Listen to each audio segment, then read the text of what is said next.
Merhabalar, hoş geldiniz. Pullu iplerle modeller çalışmaya devam ediyoruz. Daha önce pullu ip dahil ederek hırkalar yaptık. Bu defa şapka çalışması yapacağız. Sevilen, istenilen bir modeldi. Dilerseniz sade tek iple de çalışabilirsiniz. Pullu ip dahil etmeden 1-2 yaş uyumlu olacak santim olarak ölçülerini vereceğim. Tabi bu ölçüler sizin kullanacağınız ipe, şiş numarasına göre değişkenlik gösterir biliyorsunuz. Bunu dikkate alarak örgünüze başlarsınız. Aynı zamanda daha büyük nasıl yaparız? 4-5-6 yaş civarı. Video sonunda anlatacağım. Çok kolay bir çalışma olacak zaten. Düz örgülerle yapacağız. Bağcık fiyonk detayıyla da şapkamızı tamamlayacağız. Örgümüzü anlatmaya başlayalım. Örgümüzde kullanacağımız normal ipimiz istediğiniz markada bebek ipiyle çalışabilirsiniz. 230-240 metre uzunluğunda olan iplerden istediğinizi tercih edebilirsiniz. Ben Paris serisinden çalışacağım. Pullu ipimle yan yana getirip çalışacağım için pullu ipimi de ince olarak tercih ettim. Sizler yine istediğiniz pullu iple çalışabilirsiniz. Dikkat ederseniz çok kalın olmayan ince olan pullu iplerden. Pullu iplerde marka vermiyorum ama bunu da göstereceğim. Şu markadaki bobin halinde satılan pullu ipi tercih ettim. Bunu ikisini beraber kombin yaparak beremizi çalışacağız. Berimizde kullanacağım şiş numaram 4 olacak. Eğer sizin örgünüz sıkı düşüyorsa, eliniz sıkıysa 4,5 numarayı da tercih edebilirsiniz. Beremizi 2 kat iple çalışacağız. Bir tanesi normal ip, bir tanesi full ip olmak üzere bu ikisini beraber yan yana getireceğiz. Bir ip olarak kabul edip örgümüz boyunca bu şekilde çalışacağız. Ancak ilk ilmekleri atarken normal ipimle atacağım. Çünkü pullu ipler takılacağı için zorlanırız. Tabi sizler yapabilirseniz bu iki ipi birleştirip yine ilk ilmeklerinizi de bu şekilde başlayabilirsiniz. Ben daha rahat ilmekleri atabilmek için örgümüzü 78 ilmek atarak başlayacağız. 4 numaralı şişime 78 ilmeğimi atıyorum. Tek kat iple ilk ilmekleri attığım için çok sıkmadan biraz rahat, gevşek bir şekilde ilmeklerimi atıyorum. Bildiğiniz başlama tekniğiyle yapabilirsiniz. Şişimize 78 ilmek atıp gelelim. İlmeklerimi attım. Çok sıkmadan attım, rahat bir şekilde. Şimdi pul ipimi bağlayabilirim artık. Alıyorum, şuradan bağlıyorum. Ön yüzden düz, arka yüzden ters olacak şekilde yeterli uzunluğa gelene kadar öreceğiz. Bir detay yok aslında. Şimdi düz örerken, ters örerken birer sıra göstereyim. Şu şekilde yan yana getirdim ipimi. Burası benim örgümün arka yüzü. Bütün ilmekleri ters olarak örüyorum.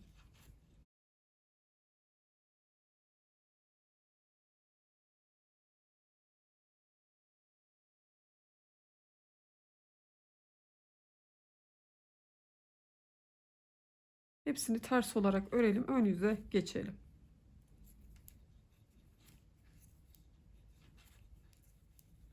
Sıramı tamamladım ters örgülerle. Çeviriyorum örgümü. Örgümün ön yüzünde de bütün ilmekleri düz olarak öreceğim.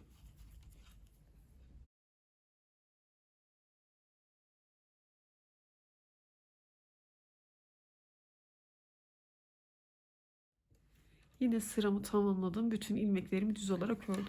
Örgümü çeviriyorum. Arka tarafta da bütün ilmeklerim ters. Ön yüze geçince düz. Bu şekilde bir detay yok zaten. Kesme artırma olmadan ön yüzden düz, arka yüzden ters olarak yeterli uzunluğa gelene kadar örelim. Sonra tepesindeki kesmeleri yapacağız beremizin. O noktaya kadar bizler örüp ilerleyelim. Örgümde yeterli uzunluğa geldim. Ön yüzden düz, arka yüzden ters olarak ördüm. Arka taraftan ters sıralarımı saydığımda 40 sıra örmüş görünüyorum. Santim olarak hemen ölçüyorum. 14,5 o. Genişliğini merak eden arkadaşlarım için de ölçtüğüm 41 santim, 42 santim civarı genişliğimiz. Benim elimin sıkılığına, ipimin kalınlığına göre ölçülerimiz bu şekilde oldu. Bu kadar derinlik bizim için yeterli. Artık beremizin tepesinde kesmeler yapacağız. 9 ilmek öreceğim, 2 ilmeği bir alıp keseceğim. 9 ör, eksilt 9. Bu sıralamayla öreceğim. Örgümün ön yüzündeyim. Baştaki 9 ilmek düzümü örüyorum.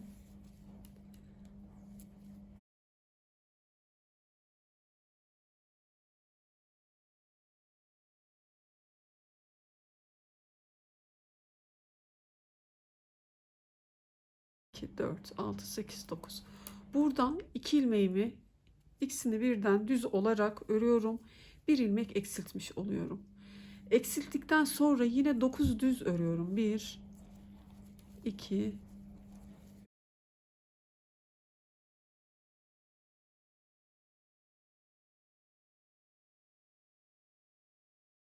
9 ilmek düzümü ördüm. Yine bu yanındaki 2 ilmeği 10. ve 11. ilmeği ikisini bir alıp düz olarak kesiyorum.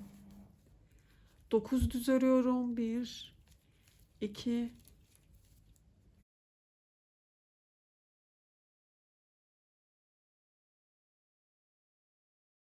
9 ilmek düz ördüm. Yine yanındaki 2 ilmeği bir alıp kesiyorum.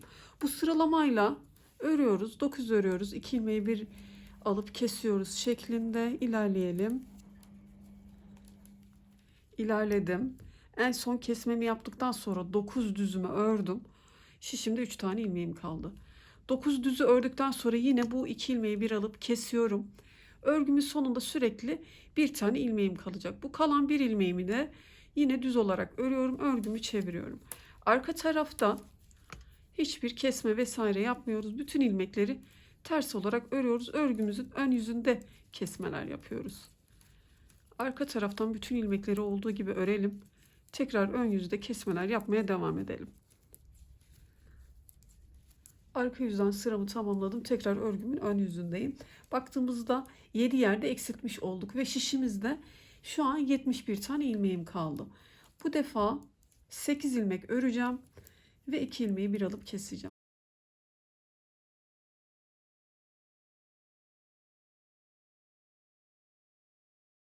İki, 4, 6, 8 ve yanındaki 2 ilmeği bir alıp kesiyorum. Bu sırada da 8 ör, bir eksilt şeklinde sıramızı tamamlıyoruz.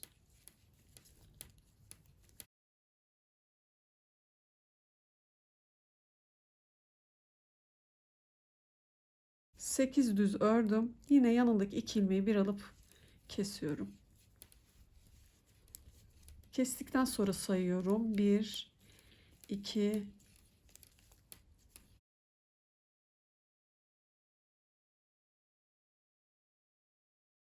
8 düz ördüm. 2 ilmeği bir alıp kesiyorum.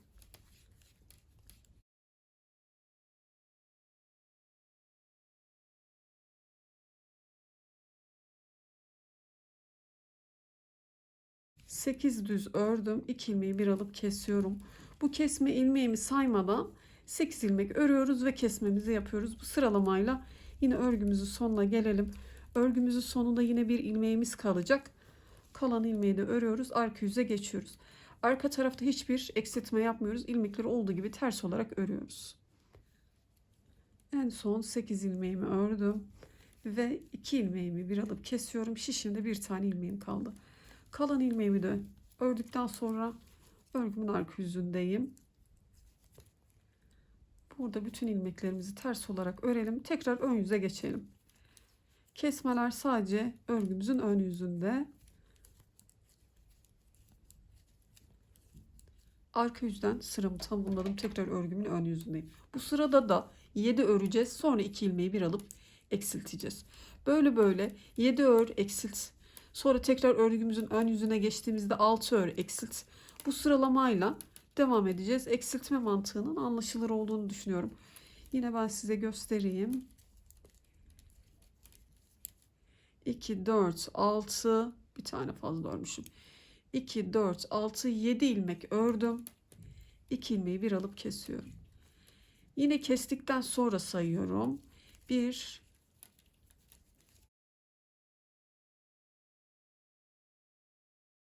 7 ilmeğimizi örüyoruz. 2 ilmeği bir alıp kesiyoruz. Bu sıralamayla yine eksiltmelerimizi yapalım. Yine örgümüzün sonunda bir ilmeğimiz kalıyor. Eksiltme yaptıktan sonra bir ilmeği de örüyoruz. Arka yüzden bütün ilmekleri olduğu gibi örüyoruz. Ön yüze geçiyoruz. Ön yüzde de 6 ör bir eksilt şeklinde kesmeleri yapalım. Şişimizde ilmekler bir hayli azalacak. O noktaya kadar ilerleyelim. Her kesmeyi göstermeyeyim. Tabii ki sizi de sıkmayayım. Bizler ilerleyelim. Eksiltmelerimi yaparak ilerledim. Şimdi baktığımda 2 ilmeğim var ve kesme ilmeğim var. Bu sırada da bir öreceğiz, bir kesme yapacağız. Bir ör, bir eksilt şeklinde ve şişimde de 2, 4, 22 tane ilmeğim var. Bu sırayı da beraber yapalım. Bir ilmeğimi şöyle örmeden aldım zaten. Hemen yanındaki 2 ilmeği bir alıp kesiyorum. Bir örüyorum. 2 ilmeği bir alıp kesiyorum. Kesme hattımız 7 noktadaydı. Az çok belli oluyor zaten. Kameradan belli oluyor mu bilmiyorum ama kendi örgünüzde görürsünüz kesme hattımızın olduğu yeri. Zaten sayarak da ilerlediğimiz için nerede keseceğimizi biliyoruz. En son kesmemi yaptım. Şimdi bir örüyorum. 2 ilmeği bir alıp kesiyorum.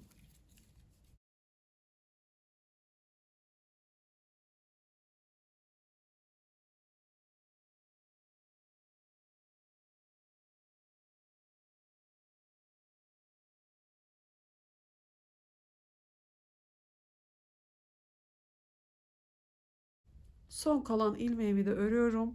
Örgümü çeviriyorum. Bu defa örgümün arka yüzünde de kesme yapacağım. 2, 4, 6, 8, 10, 12, 14, 15 tane ilmeğim kaldı. 2 ilmeği bir alıp kesiyorum. Arka yüzde olduğum için ters olarak kesiyorum. 2, 2 örüyorum. 2 ilmeği bir alıp ters olarak ördüm. Eksiltmiş oldum. 2, 2 örüyoruz.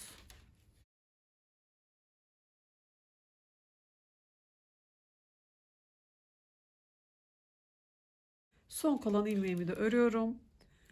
Ve 2, 4, 6, 8 tane ilmeğim kaldı.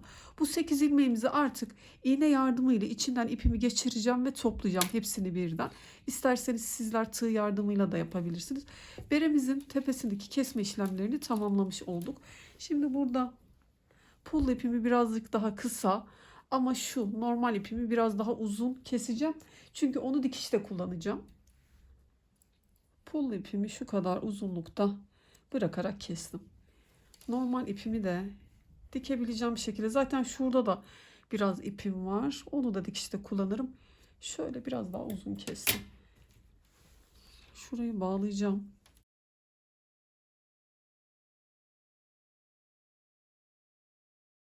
Normal ipime şuradaki iğnemi geçiriyorum.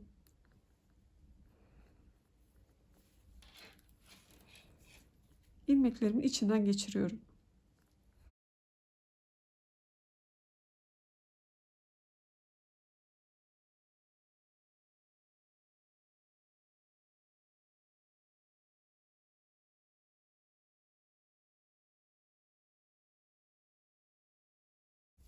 Beremin ters yüzünü çeviriyorum. İsterseniz şu 8 ilmeğimiz vardı ya, bir tur daha içinden geçerek tamamlayabilirsiniz.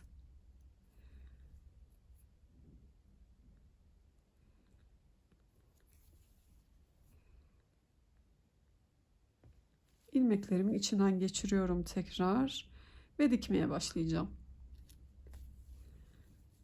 Pul ipimin şurada kaldı ucu. Şöyle yan yana getiriyorum.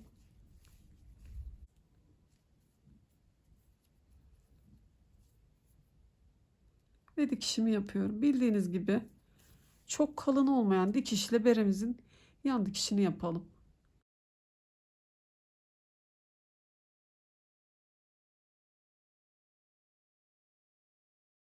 Şöyle buradan başlayıp en uç kısma doğru dikeceğim.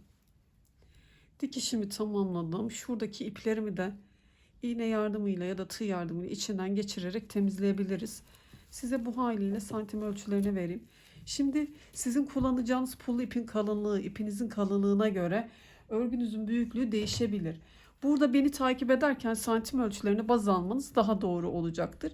Zaten benimle aynı yapıda iple çalışıyorsanız da hemen hemen aynı şekilde ölçülerimiz denk gelecektir. En uzun kısmına baktığımda yaklaşık 20 santim görünüyor. Şu haliyle ölçtüğümde yan taraftan yine 19,5-20 santime yakında genişliğimiz görünüyor. Zaten biraz da 1-2 santimde esneme payı var. Dediğim gibi sizler İpinizin kalınlığına göre santim ölçülerinde baz alarak videomu takip ederek berenizi tamamlamaya çalışırsınız. Beremizin alın kısmına çalışacağımız lastiğimiz farklı teknikte yapacağız. Bir ters bir düz olarak öreceğiz ama tersleri örmeden şişimize geçirdiğimiz bir teknik olacak. Bu da torba lastik dediğimiz, hazır lastik tekniği dediğimiz çalışma olacak. Bunun için sizler berenizi 4 numarayla ördüyseniz yine aynı şişle devam edebilirsiniz. İçime 15 tane ilmeğimi atıyorum. 2, 3,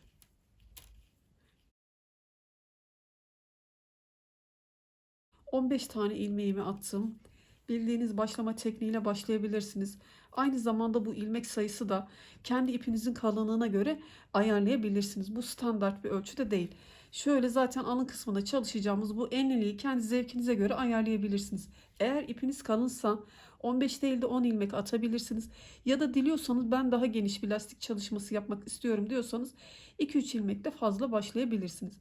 Bizler 15 ilmeğimizi attık. Şimdi örgümü çeviriyorum. Bu teknikte tersleri örmeden alacağız. Ve bu ilk örgüme başlarken ilk 2 ilmeğimi ters olarak öreceğim. Bu detay benim bereme birleştireceğim nokta olacak. Torba lastik dediğimiz teknikte tersleri örmeden yaptığımız bir çalışma olacak.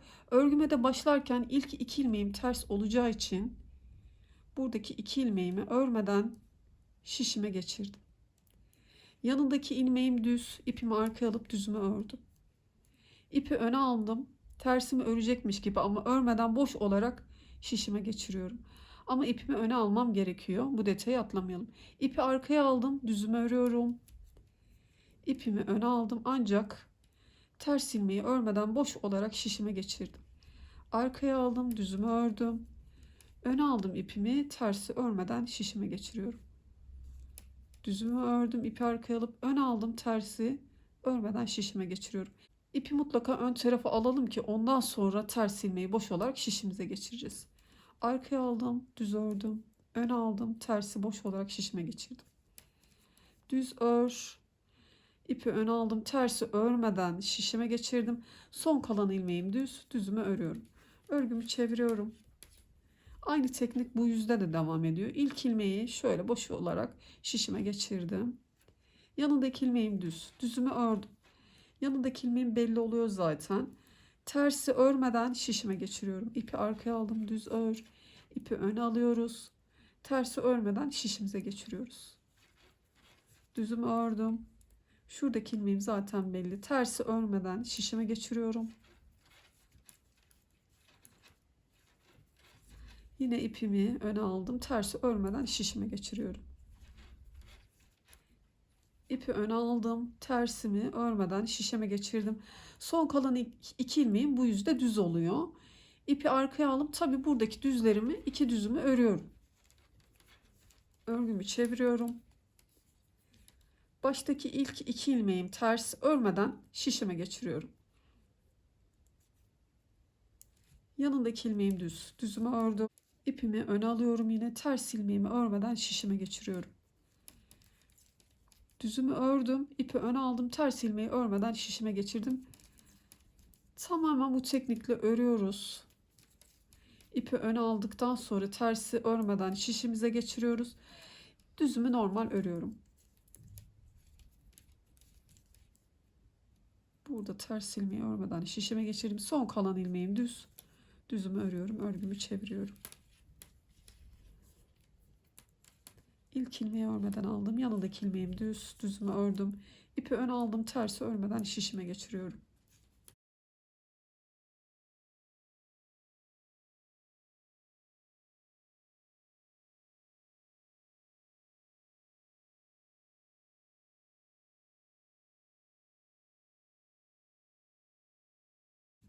Tersi örmeden şişime geçirdim. Son kalan iki ilmeğim düz. Bu düzlerimi örüyorum. Örgümü çevirdim.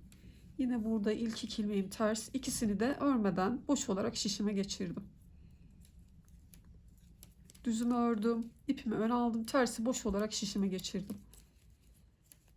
Bu mantıkla yeterli uzunluğa gelene kadar örelim. Kaç santim ördüğümüzü söyleyeceğim. Tersleri örmeden şişimize geçiriyoruz. Düzleri örüyoruz.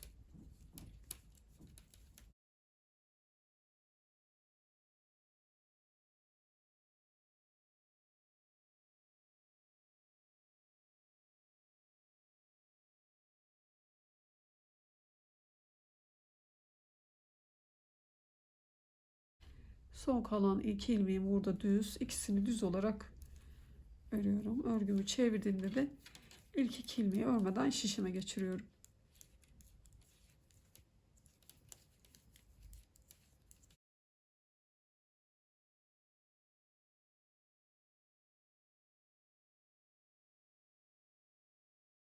Örgümde ilerledim. Anlattığım teknikte ördüm. Burası bizim bağcık çalışmamız olacak. Bunun uzunluğunu sizler kendi tercihinize göre ayarlayabilirsiniz. Yaklaşık 30 santime yakın çalışmış oldum. 29 santim çalışmış görünüyorum. Burası bizim bağcıkla fiyonk yapacağımız detay. Dilerseniz daha uzun, dilerseniz daha kısa çalışabilirsiniz. Birleştirmeyi de işaretler aldım. Nasıl yapacağız? Dikişimiz vardı beremizde. Hemen en ortaya getirmeyeceğim. Şöyle arka ortasına bu şekilde katlamadım. Hafif yana doğru, bu dikişimi yana doğru gelecek şekilde yan taraftan da 2-3 parmak ileri doğru bu şekilde ayarladım ve işaret aldım. Bu işaretimin arasındaki boşluk, birleştirmeyeceğim kısım, diğer yerlerden bu lastik çalışmamı birleştireceğim. Bu işaretlerimi de zaten dikiş yaptığım yer birinci işaretim. Buradan ileri doğru da ilk ilmekleri attığım yerler sayılıyor sıra sıra. 2, 4, 6, 8, 10, 12, 13. sıraya da bu işaretimi almışım. Buranın da bir önemi yok aslında. Eğer sizin ilmek ya da ipinizin kalınlığı farklıysa santim olarak ölçeyim. Yaklaşık 7-8 santim arası bir boşluğumuz olacak. Bu ilk işaretten başlayacağım birleştirmeye. İlerleyeceğim bu noktaya kadar. Burası boş kalacak dediğim gibi. Şimdi bunun için başlayalım. İlk ilmeğim ters. Örmeden aldım zaten. İlk ilmeğim olduğu için. Yanındaki ilmeğim düz. İpimi öne aldım. Tersimi örmeden şişime geçiriyorum. Düzümü örüyorum. Tersi örmeden şişime geçiriyorum. Aynı teknikte örmeye devam ediyoruz. Sadece birleştirme yapacağız. Zaten çalışmamızı aynı şekilde öreceğiz. Şimdi en son tersimi de örmeden şişime geçirdim. Son 2 ilmeğimiz düz ya, burada kaldık. Şu düzümü de bir tanesini de örüyorum. Bu ilmeğim kalıyor şişimde. Birleştirerek devam edeceğiz. Bu ilmeğimi de şöyle bir şimdilik geçiriyorum buraya, rahat anlatabilmek için. Başlangıcındaki şu tel tel olan belli oluyor. Öndeki telinden giriyorum. İsterseniz şu 2 teline birden de batabilirsiniz. Nasıl rahat ederseniz. Ben şimdi burada şu tek telinden batıyorum. Diğer boş olan şişimi geçirdim şuradan. Ve 14 ilmeğimi örmüştüm. Son ilmeğimi de örmemiştim ya. Bunu da buraya geçiriyorum. İkisini beraber öreceğim düz olarak. Şimdi şu şekilde bir görüntü oluştu. Buraya kadar 14 ilmeğimi gördüğüm gibi ördüm. Son ilmeğimi bu şişime geçirdim. İkisini düz olarak örüyorum. Örgümü çeviriyorum. Yine burada ilk 2 ilmeğim ters olduğu için örmeden ikisini de şişime geçiriyorum. 3. ilmeğim düz. 4. ilmeğim ters, ipimi öne aldım. Örmeden şişime geçirdim. Örmeye devam ediyorum gördüğüm gibi.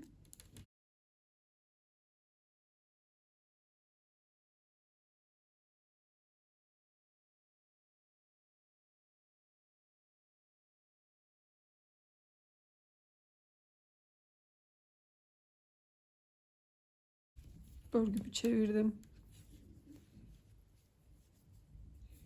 İlk ilmeği örmeden alıyorum. Yanındaki ilmeğim düz. Tersi örmeden alıyorum. İpimi arkaya alıyorum. Düzümü örüyorum. İpimi öne aldım. Tersi örmeden şişime geçirdim. Baştaki 14 ilmeğimi örüyorum.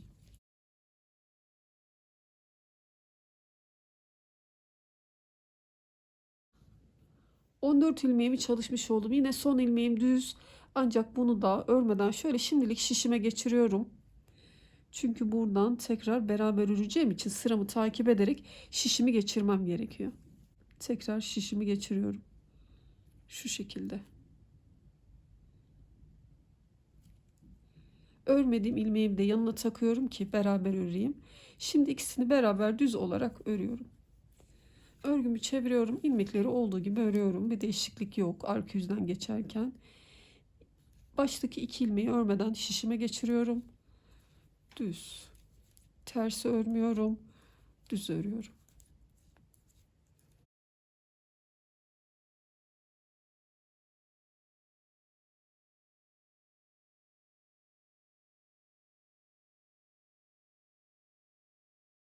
Örgümü çeviriyorum. Baştaki 14 ilmeğimi gördüğüm gibi örüyorum.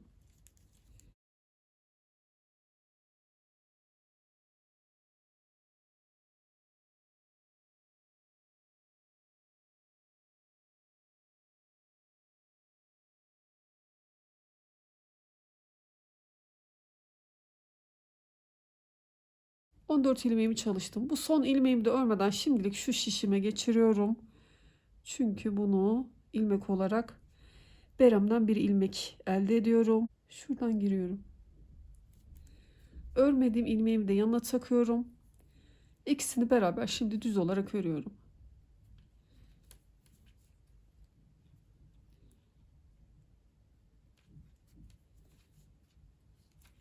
Çeviriyorum.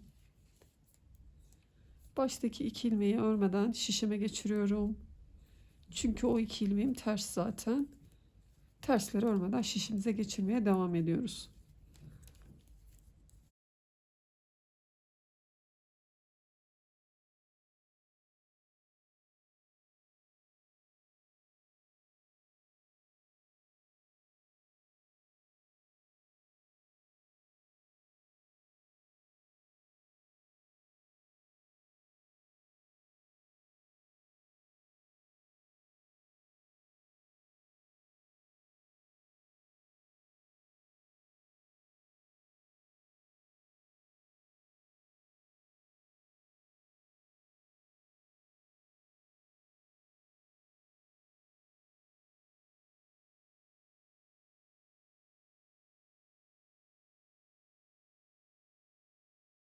On dört ilmeğimi çalışmış oldum. En son ilmeğimi tekrar şuraya boş olarak geçiriyorum. Sıramı takip ediyorum. Buradan ilmeğimi elde ettim. Örmediğim ilmeğimi de yanına takıyorum. İkisini beraber düz olarak örüyorum. Birleştirme mantığının da anlaşılır olduğunu düşünüyorum. Bu şekilde şu işaretime kadar beremin çevresinden birleştirerek devam edeceğim.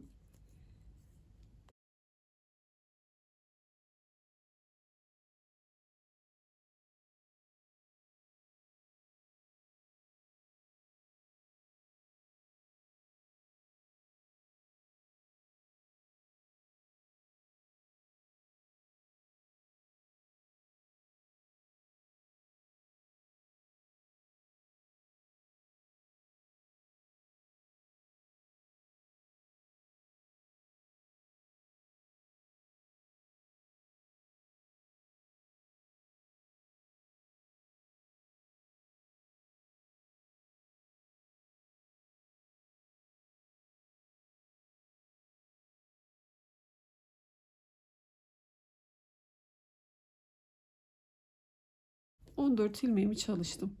Son ilmeğimi de şöyle şişime geçirdim. Yine sıramı takip edip şişimi takıyorum. Örmediğim ilmeğimi de buraya geçiriyorum ve bu 2 ilmeği beraber düz olarak örüyorum.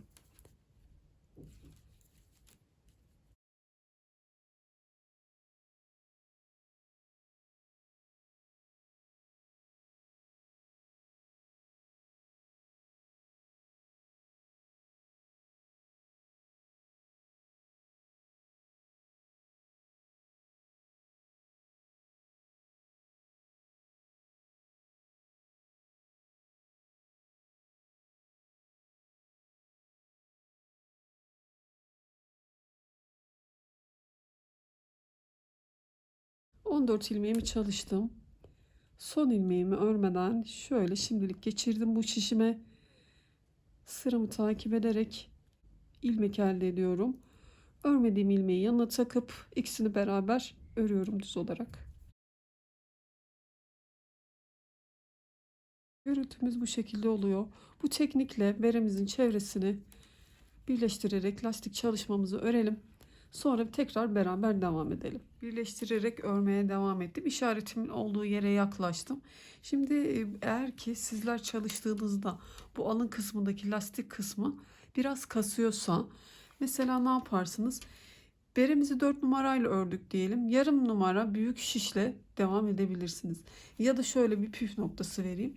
Her sırayı takip ederek sıra sıra birleştirerek devam ettik ya. Zaman zaman mesela 3-4 yerde bunu tekrar edebilirsiniz. Aynı yere tekrar batarsınız.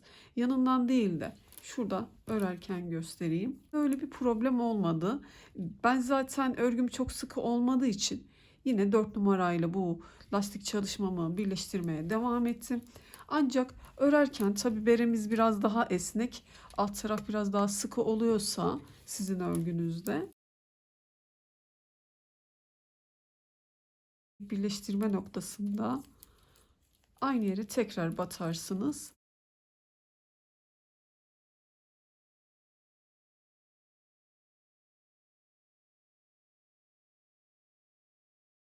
Dört yerde tekrar ederseniz biraz daha rahatlatmış olursunuz bu alanı.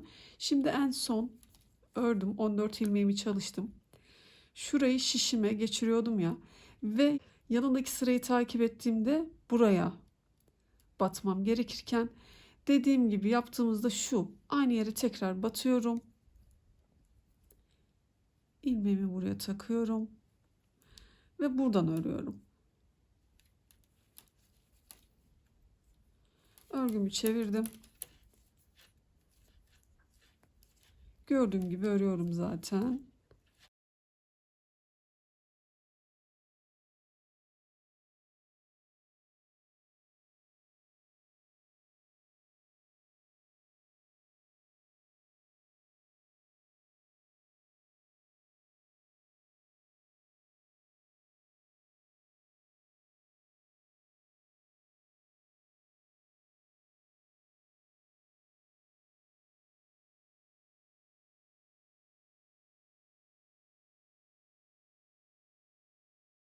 ...14 ilmeğimi çalıştım. 15. ilmeğimi şişime geçirdim. Sıramı takip ediyorum şimdi. Söylediğimi anlamışsınızdır umarım. Eğer buradaki lastik çalışması çok kastıysa yarım numara büyük şişle örebilirsiniz ya da zaman zaman aynı yere tekrar birleştirerek örebilirsiniz. Şimdi sıramı takip ediyorum. Şuradan girdim. İlmeğimi yanına taktım ve örüyorum.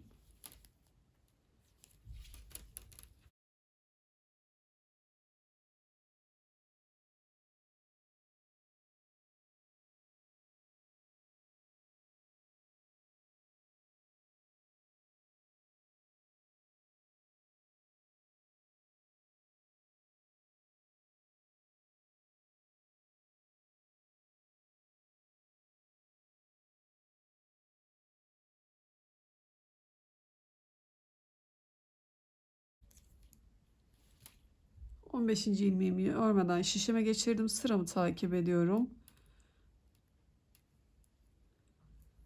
Birleştirmeye devam ediyorum. İşaretimin olduğu noktaya geldim. Şu alana bakıyorum. Çok mu açık bırakmışım? Şöyle bir iki tane daha birleştirebiliriz. Bunu da göz kararı olacak şekilde ayarlıyoruz zaten. Oraya bağlama detayı geleceği için o yüzden ucuna kadar örmüyorum. Şimdi şöyle bakalım.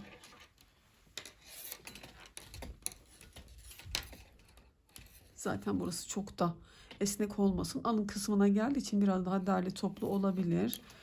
Çevirdim. İşaretimin olduğu yere kadar geldim. Buradaki açıklığı sizler bağcık yapacaksınız ya, burada fiyonk çalışması olacak. Bunun için alan bıraktık. Şurada bizim arka dikişimiz var. Aslında bu dikişi biraz daha yan tarafa gelebilirdi. Sizler isterseniz o şekilde de ayarlayabilirsiniz. Buradaki dikiş şöyle yan tarafa da gelebilir. Şimdi ben şurada işaretimin olduğu yere geldim ama iki yere daha birleştireceğim. Şöyle bir boşluk olsun. Sonra şu bağcık olan detayı örmeye devam edeceğim.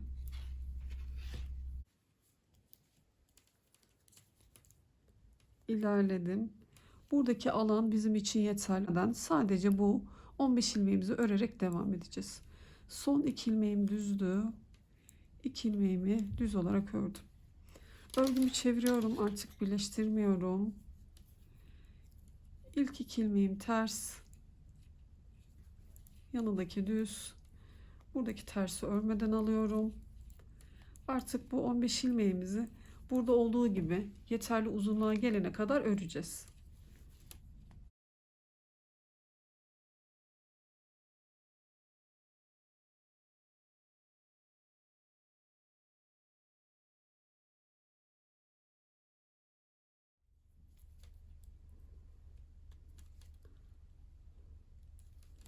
Son 2 ilmeğim düz.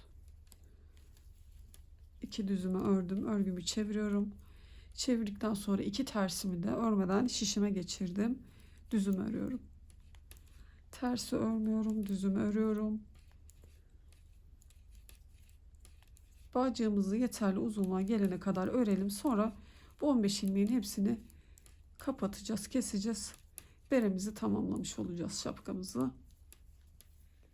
Bu bağcığımı da diğer taraftaki gibi aynı uzunlukta çalıştım. Bütün ilmeklerimi de kestim. Şu ucunda kalan ipimi de iğne yardımıyla içine çekip temizleyeceğim.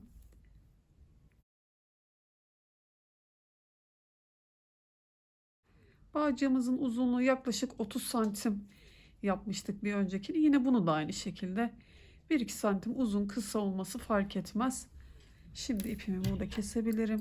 Şöyle uzunluğu şu lastik çalışmasını yapmadan önce yaklaşık 20 santim olmuştu. Buradaki çalışmayla beraber toplamda 22 santim beremizin uzunluğu olmuş oldu. Onu da söyleyeyim. Kız çocuklar için çok şık, çok güzel bir çalışma oldu. Tüm detaylarıyla anlatmaya çalıştım elimden geldiğince. Sevilen bir modeldi zaten, bilinen bir çalışmaydı. Ben de sizinle bunun yapılışını paylaşmak istedim. Dilerseniz pullu ip dahil etmeden de sadece normal iple de bu bere çalışmasını yapın. Bağcıklarınızı dilediğiniz şekilde bağlayabilirsiniz. Bizler fiyonk olarak yapacağız. Bunu nasıl yaparız göstermeye çalışayım. Böyle çapraz bir görüntü verdim. Üstteki bağcığımı içeriden geçiriyorum. Biraz sıkıyorum. Şu şekilde. Şöyle. Bu görüntüyü verdim. Alttaki bağcığımı şuradan geçiriyorum. Elimle kontrol ederek düzgün görüntü verene kadar şöyle bağlamaya çalışıyorum.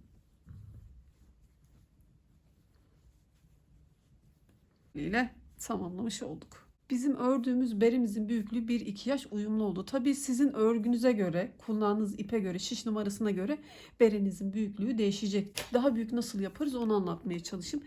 Bizler 78 ilmekle örerek başlamıştık ve yaklaşık 40-43 sıra olduğu gibi ilmekleri örmüştük. Sonra tepesinde 7 noktada kesmeler yapmıştık. Bunu da 9 ördük, 2 ilmeği bir alıp kestik. 9 ör, bir kes şeklinde ilerledik. Tekrar ön yüze geçtiğimizde örgümüzün 8 ör, bir kes. Tekrar ön yüze geçtiğimizde de 7 ör, bir kes şeklinde yapa yapa ilmekleri eksiltmiştik. Daha büyük yapmak isteyen arkadaşlarım da 4-5 yaş gibi 89 ilmek atarak başlayabilirler. Bu ilmekleri olduğu gibi hiçbir eksiltme artırma yapmadan yaklaşık bunun derinliğini sizler kendi bebeğinizin baş çevresine göre ayarlayabilirsiniz. 43-45 sıra örebilirsiniz ters sıraları saydığımızda. Ve sonra tepesindeki kesmelerimizi de yine 9 ör 2 ilmeği bir al kes şeklinde yapabilirsiniz. Bu haliyle de 8 noktada kesme yapmış oluyorsunuz. Buradaki kesme sayılarıyla aynı şekilde çalıştığınızda 9 ör 2 ilmeği bir al kes, tekrar örgünün ön yüzüne geçiyoruz. Çünkü arka tarafta kesme yapmıyorduk. Ön yüzü geçtiğimizde tekrar 8 ör 2 ilmeği bir al kes, tekrar ön yüze geçtiğimizde de 7 ör. Bu şekilde yapa yapa yine ilmekleri azaltıp tepedeki toplanmayı sağlıyorduk. Bağcık içinde bizler 15 ilmek üzerinden çalıştık. Sizler berenizi büyüttüğünüzde yine 15 ilmek üzerinden çalışabilirsiniz ya da 2 ilmek daha artırıp 17 ilmekle de bağcığınızı çalışabilirsiniz. Berenizi büyütüp küçültmek aslında çok zor bir matematik değil. Dilediğiniz şekilde büyütüp tepesindeki kesmeleri de elinizdeki ilmekleri mesela toplamda 7'ye bölersiniz, 8'e bölersiniz. Ona göre eşit bir şekilde tepedeki kesmeleri yaptığınızda şu toplanmayı sağladığınızda bu bizim için yeterli. Çok kolay bir çalışma zaten. Buradaki olay şu bağcık detayının varlığı, yoksa beremiz kolay bir çalışma. Ben geldiğince tüm detaylarıyla anlatmaya çalıştım. Umarım sizler de severek yapıp denersiniz. Yaptığınız örgüleri benimle yorumlarda paylaşabilirsiniz. Tekrar görüşmek üzere, hoşça kalın.